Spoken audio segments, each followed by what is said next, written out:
राधे राधे, हरे कृष्णा। तो कैसे हो आप सभी लोग? आशा करते हैं अच्छे होंगे और मैं तो बहुत ही अच्छी हूँ। और आज देखिए मैंने रात में ही ब्लॉग शूट कर दिया है क्योंकि मैं बनाने वाली हूँ आटे के लड्डू घी वाले, जो कि बहुत ही टेस्टी बनते हैं। तो मैंने सोचा कि जब मैं बना ही रही हूँ तो रेसिपी ऐसी कौन सी है जो मैं अब आपके साथ शेयर नहीं करती हूँ, क्योंकि अब तो मैं व्लॉग शूट करती हूँ, इसलिए रेसिपीज़ भी आपको शूट करके दिखा देती हूँ। हो सकता है आपको मेरी रेसिपीज़ या मेरे कुक करने का स्टाइल या कुछ भी पसंद आ जाए, तो इसलिए मैं अपनी रेसिपीज़ जो है आपके साथ शेयर कर देती हूँ, जो कि मैं पर्सनली अपने एक्सपेरिमेंटल मतलब माइंड से कुछ एक्सपेरिमेंट भी करती हूँ, लोगों से सीखती भी हूँ और उनमें अपने जायका, तड़का, टेस्ट जो भी डालना होता है डालती हूँ। एक्सपेरिमेंट इसी को कहते हैं। तो अपने वे में मैं बनाती हूँ कुछ रेसिपीज़, मतलब बहुत सारी, कुछ नहीं कुछ तो होती हैं वो जो मैं और लोगों से सीख लेती हूँ, तो उनमें भी अपना कुछ तड़का लगाती हूँ। तो चलिए ज़्यादा बातें ना करके मैं ये बता देती हूँ आपको सबसे पहले कि आपने देखा होगा मैंने घी डाला है, 1 चमचा होगा आराम से, जिससे हम सब्जी परोसते हैं। और मैंने 1 कटोरी नाप के आटा इसमें डाल दिया है। अब इसको बहुत ही अच्छे से रोस्ट करना है, मतलब धीरे-धीरे रोस्ट करना है और धीरे-धीरे ही मैं इसमें घी डालूँगी। तो ये देखिए मैंने सेकंड टाइम 2 चम्मच घी डाला है, धीरे-धीरे ही घी डालती हूँ मैं, तो मेरा यही स्टाइल है, मैं एकदम से घी नहीं डालती हूँ। जैसे बेसन के लड्डू हो गए, आटे के लड्डू हो गए, और यही है मेरे कुछ बेसिक्स और टिप्स, तो मैं फॉलो खुद करती हूँ और आप भी फॉलो करके देखिए अगर आप पर फिट बैठते हैं या आपको पसंद आते हैं। इसीलिए मैं रेसिपीज़ जो हैं, कोई भी चीज़ हो गई मैं शेयर करती हूँ। तो इसको देखो कितने अच्छे से मैंने इसको भून लिया है और इसका कलर जो है बिल्कुल चेंज हो गया है। और सबसे पहले मैंने ये एक बात तो आपको बताना ही भूल गई कि ये एक्चुअली मैं कान्हा जी के लिए नहीं बना रही हूँ, आज मैं अपने हस्बैंड के लिए बना रही हूँ। क्योंकि इसलिए नहीं बना रही हूँ उनके लिए, क्योंकि ये वाला घी जो है ये लोग हम खुद यूज़ करते हैं।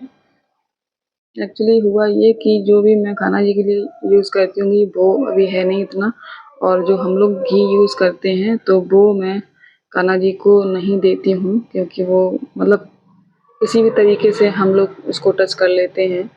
तो ये देखिए मैंने पहले ही रोस्ट कर लिया था गोंद, थोड़ा सा लिया है क्वांटिटी, और चीनी मेरे पास है नहीं इस समय, तो मैं कंद में ही इसको, अगर मैंने 1 कटोरी आटा लिया है तो आधा कटोरी मैं कंद ले रही हूँ, क्योंकि ये आपके टेस्ट के अकॉर्डिंग हो सकता है, कम या ज़्यादा मीठा जैसा भी हो। ये हैं खसखस के सीड्स जो होते हैं, उसको भी 1 या आधे मिनट के लिए रोस्ट कर लेंगे। कढ़ाई तो वैसे भी सेम कढ़ाई में मैंने किया, गरम थी।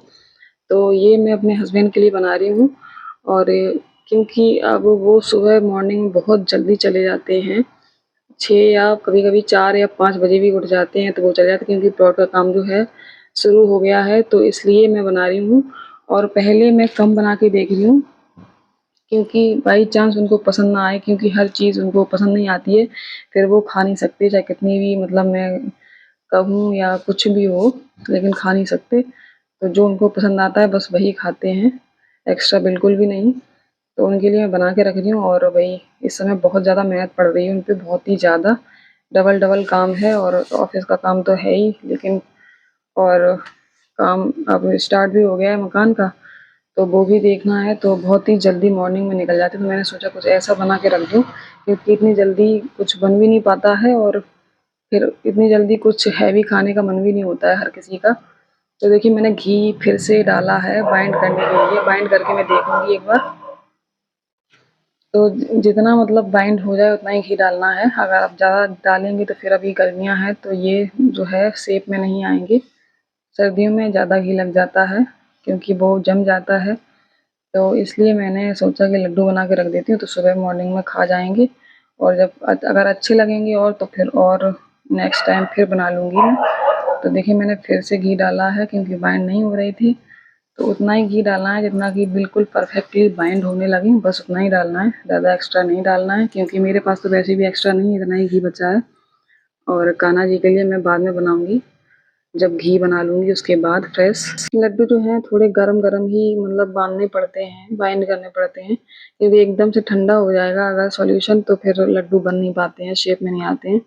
तो अंदर जो है किचन में बहुत ज़्यादा गर्मी हो जाती है, इसलिए मैंने सोचा ला बाहर ही बना लिए। तो ये वाले लड्डू टेस्ट कराने के बाद मैं देखूँगी कि उनको पसंद हैं तो फिर मैं दोबारा बनाऊँगी, नहीं तो फिर नहीं बनाऊँगी, फिर कुछ और अल्टरनेट निकालूँगी, क्योंकि ये मतलब खाने में बहुत ही ज़्यादा वैसे हैं कि हर चीज़ उनको पसंद भी नहीं आती है, और जो पसंद आ जाती है ना तो उसकी तारीफ़ भी इतनी करते हैं कि मतलब ऐसे वसूल तारीफ़ करते हैं। और मैं ना ऐसे ही खाना इनको देती हूँ, कुछ मतलब ड्राई फ्रूट्स का या फिर हैवी, क्योंकि खाना इनका ऐसा ही रहता है, कभी खा लिया, टाइम से आ गए तो खा लिया, नहीं तो पैक कर देती हूँ तो वो भी नहीं खाते हैं, वो भी कभी-कभी रखा ही रह जाता है, तो इसलिए पैक भी नहीं करती हूँ।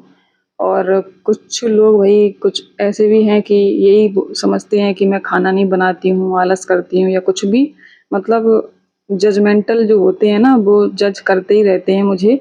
लेकिन एक्चुअली में क्या है कि जो मैं बता रही हूँ खाने के पीछे यही है सब, कि इनको टाइम होता है तो खा लेते हैं, नहीं तो फिर चाहे आप कितना भी पकवान 56 पकवान बना के रख दें तब भी इनको टाइम नहीं मिलेगा तो आ नहीं सकते हैं, क्योंकि खाने को ये साइड में हमेशा ही इन्होंने रखा है, काम को सबसे मतलब पहला स्थान देते हैं, ये खाना-वाना तो चलता ही रहता है। ये तो मेरी भी आदत है कि खाने को बाद में, काम अपना बाद में पहले करती हूँ। तो लोगों का क्या है, लोग तो कुछ ना कुछ मतलब कहते ही रहते हैं, चाहे आप कितना भी अच्छा कर लें, कितना भी अच्छा कर लें, लेकिन लोग हमेशा जैसी राय आपके बारे में बना चुके हैं बस वैसी ही रहने वाली है। तो आप इसके पीछे बिल्कुल भी टेंशन मत लीजिए, एक कान से सुनिए, दूसरे कान से निकाल दीजिए, तभी ज़िंदगी जीना आसान हो सकता है। वरना अगर आप यही सोचने लग जाएँगे कि लोग क्या कहते हैं, तो फिर सोचते रहिए, इसमें नुकसान सिर्फ़ आपका है और किसी का भी नहीं है। तो मैंने लड्डू पैक करके रख दिए हैं, जितने भी बने हैं फ़िलहाल, फिर मैं अगर अच्छे लगेंगे तो बना दूँगी और। तो नेक्स्ट मैंने इनके लिए अब मैं दूध बना देती हूँ इस तरीके से कभी-कभी। तो जो खजूर होते हैं ना, वो मैं कट करके धो के आराम से उसको, और इसके सीड्स निकालने के बाद कट करूँगी, और इस कढ़ाई में बस दूध के साथ बॉईल करूँगी 10 से 15 मिनट, और बॉईल होने के बाद ठंडा हो जाएगा, मतलब मैं फ्रिज में नहीं रखूँगी, फ्रिज वाला नहीं, ऐसे ही लोटे में करके रख दूँगी। जब ठंडा हो जाएगा, जब तक ये आएँगे, फिर खाने के बाद में इसको दे दूँगी। तो मैं जो हूँ ख़्याल रखती हूँ अपने हस्बैंड का बहुत ही अच्छे से, और ये भी मुझसे बोलते हैं कि तुम मेरा बहुत ख़्याल रखती हो, लेकिन फिर भी लोग कुछ कहते हैं तो फिर मतलब अब तो आदत सी पड़ गई है सुनने की, क्योंकि अब बहुत साल हो चुके हैं सुनते-सुनते, तो इग्नोर ही करती हूँ टोटली मैं बिल्कुल भी ध्यान नहीं देती। बस ये ध्यान देती हूँ कि जो मेरे हस्बैंड हैं वो मुझसे खुश रहते हैं इन चीज़ों से बहुत ही, इसलिए मुझे उनके लिए ये सब करना पसंद है और अच्छा भी लगता है। बहुत ही अच्छे मन से मैं उनके लिए ये सब चीज़ें बनाती हूँ जो उन्हें पसंद हैं, और नई-नई चीज़ें भी ट्राई करती हूँ इनके लिए, क्योंकि खाने के बहुत ज़्यादा शौकीन हैं और खिलाने की शौकीन भी बहुत ज़्यादा हैं। कोई भी आ जाता है तो बहुत ही आदर सम्मान से उसको पूरी दिल से खिलाते हैं, बहुत ही अच्छे मन से। कभी भी उसकी मतलब पीठ पीछे कहीं भी खा के भी आते हैं तो उसकी बुराई भी नहीं करते हैं, लेकिन जो आ जाता है उसका सम्मान पूरे दिल से और टाइम अपना निकाल के खिलाते-पिलाते खूब अच्छे से हैं। जैसे खुद खाने के शौकीन हैं, वैसे ही दूसरों को भी बहुत ही अच्छा खिलाने की कोशिश करते हैं हमेशा ही। तो यही मेरी राय है कि ऐसा ही करना चाहिए बिल्कुल, जैसे वो हैं वैसे ही मैं हूँ। तो हम दोनों की सोच जो है काफ़ी मिलती-जुलती है, इसलिए कोऑर्डिनेशन जो है काफ़ी अच्छा बन जाता है। लेकिन कुछ चीज़ों में हम लोग नहीं एक जैसा सोचते हैं, तो इस चीज़ को हम इग्नोर भी करते हैं, क्योंकि काफ़ी चीज़ें मिलती हैं तो कुछ चीज़ें नेगेटिव हैं तो उसको हमें इग्नोर करना चाहिए। नेगेटिविटी की वजह से हमें अपना रिश्ता जो है उस चीज़ पर नहीं लाना चाहिए कि जो चीज़ नहीं मिल रही है। जो चीज़ मिल रही है एक्चुअली उस पर ज़्यादा ध्यान देना चाहिए, तभी ज़िंदगी जीना थोड़ा आसान हो जाता है। तो ये सबके ही साथ होता है। और एक चीज़ मैं और आपको बता दूँ कि कभी किसी की बॉडी को सरफेस से मतलब देख कर के कभी भी जजमेंट नहीं करना चाहिए, क्योंकि जो बॉडी स्ट्रक्चर होता है ना, वो नेचुरल प्रोसेस है, वो गॉड गिफ्टेड है, वो हमें भगवान ने उपहार में दिया है अगर थोड़ा-सा भी दिमाग हो तो।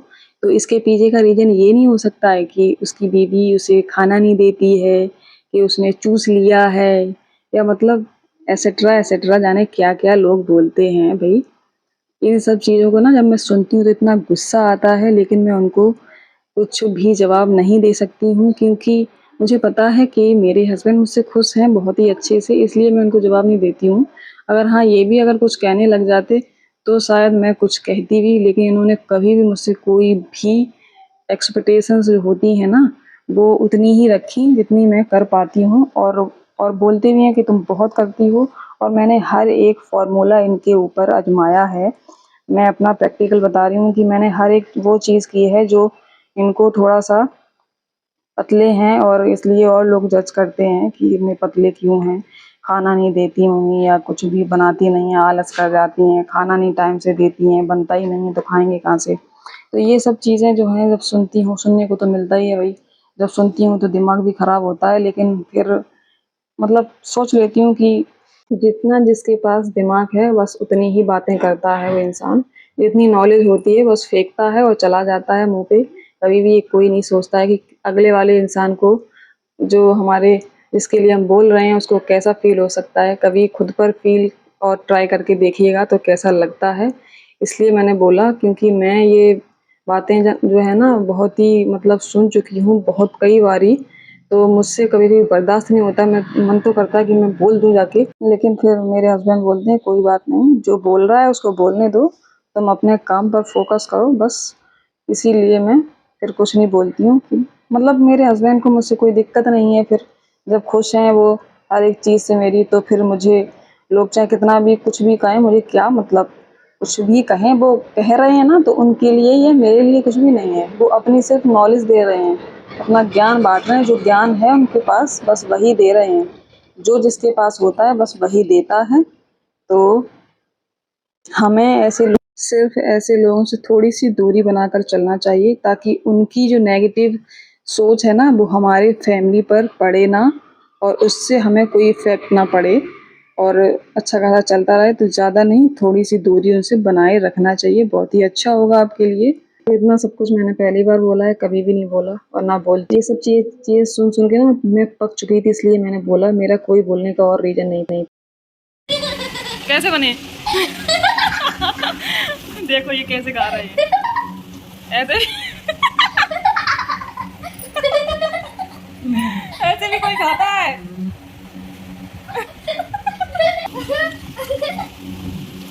बताओ यार सही से कैसे बने मुंह से। लजीज लजीज एकदम मस्त वाला टेस्ट है। ये खा लो उठा के सही से, बर्बाद मत करो, बहुत सारा घी पड़ा है। अरे घी पड़ा तो क्या पसीना खा ले?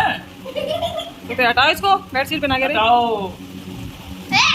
तो अब ये ना आज थोड़ा-सा जल्दी आ गए, 9:30 बजे आ गए थे, और बस आज डिनर में यही बनने वाला है, क्योंकि भूख भी हल्की-हल्की है और काफ़ी कुछ खा भी चुके हैं। अभी जब से ये आए हैं तब से कुछ ना कुछ खा ही रहे हैं। तो मैंने ये बैटर पहले ही बना के रख दिया था। रवे का चीला बनाऊँगी आज मैं, सारी चीज़ें इसमें जो भी सब्जियाँ थी बस डाल दी हैं। ज़्यादा सब्जियाँ नहीं है, सिर्फ़ इसमें प्याज़ है, धनिया है, हरी मिर्च है और थोड़े बहुत स्पाइसेस हैं, थोड़े-थोड़े से डाले हैं मैंने, ज़्यादा मिर्च नहीं डालूँगी। तो ये हम लोगों के लिए है प्याज़ वाला खाना। तो कभी-कभी खाती हूँ और मैं बहुत कम खाती हूँ प्याज़, तो मतलब बहुत ही कम मँगवाती हूँ मैं। तो ये बन गया हमारा, बस इसको रोल करके मैं इनको देने वाली हूँ, और यही मेरा आज का डिनर है। इसके बाद दूध पिएँगे, और आइसक्रीम भी रखी है, कुल्फ़ी जो मैंने कल बनाई थी उसकी रेसिपी मतलब मैं शेयर नहीं की मैंने, क्योंकि ऑलरेडी मैंने शेयर की हुई है। तो कुल्फ़ी आइसक्रीम तो बनती ही रहती है घर में, क्योंकि नहीं नहीं बनाऊँगी तो मन्नत फिर मँगवाती है बाहर से, लेकिन मुझे बाहर से मँगवाना बिल्कुल भी पसंद नहीं है। तो बस ये था आज का ब्लॉग। कैसा लगा लाइक कर देना, कमेंट कर देना, शेयर कर देना और सब्सक्राइब कर लेना अगर नए हो चैनल। फिर मिलती हूँ एक नए और इंटरेस्टिंग से ब्लॉग के साथ। तब तक के लिए राधे राधे, हरे कृष्णा एंड बाय बाय।